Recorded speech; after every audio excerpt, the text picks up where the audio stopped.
bada al-islamu ghariban wa sayaudu ghariban fatuba lil ghuraba.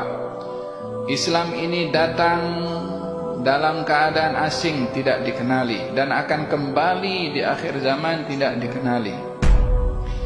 Fatuba lil ghuraba, maka bertuahlah kepada orang al-ghuraba, yakni mereka yang sedang menjaga kemurnian Islam itu sendiri yang dilihat asing oleh orang lain.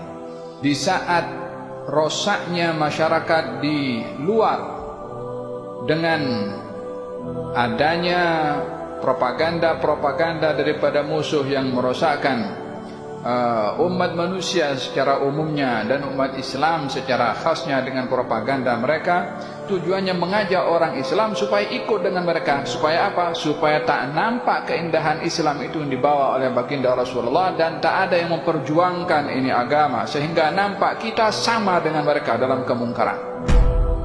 Namun akan ada kekal orang-orang tertentu yang masih menjaga kemurnian Islam itu sendiri.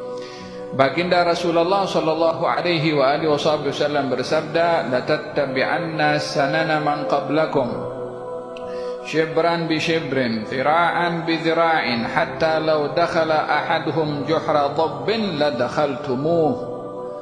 Kamu akan mengikut kepada golongan orang-orang sebelum kamu, sejengkal demi sejengkal, sehasta demi sehasta, sehingga kalau mereka masuk ke lubang biawak, kamu pun akan ikut mereka masuk lubang biawak. Yakni menggambarkan bagaimana persisnya akan diikuti segala perbuatan mereka, sehingga kalau bertentangan dengan sistem mereka seakan-akan bertentangan dengan dunia ini, seakan-akan dianggap salah dan batil kalau bertentangan dengan mereka. Dalam riwayat yang lain, kalau ada di antara mereka yang berzina dengan ibunya, kamu pun akan buat benda yang sama. Yakni sampai benda yang mustahil pun juga dibuat oleh mereka, tak masuk di akal, kamu pun akan ikut juga. Karena apa? Terlalu mengikutnya dengan apa yang mereka lakukan.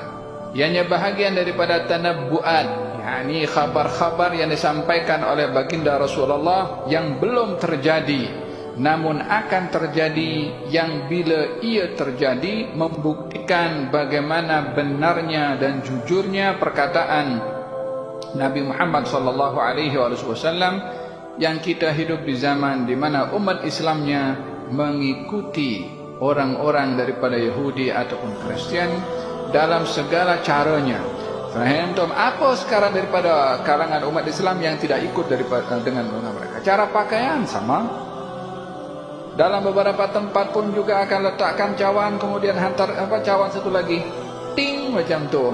Dalam kita punya acara-acara, la haula wala quwwata, dalam perkahwinannya, inna lillahi wa inna ilaihi raji'un, jangan tanya. Benarlah kata Nabi, satu jengkal demi satu jengkal, satu hasta demi satu hasta kamu akan ikut.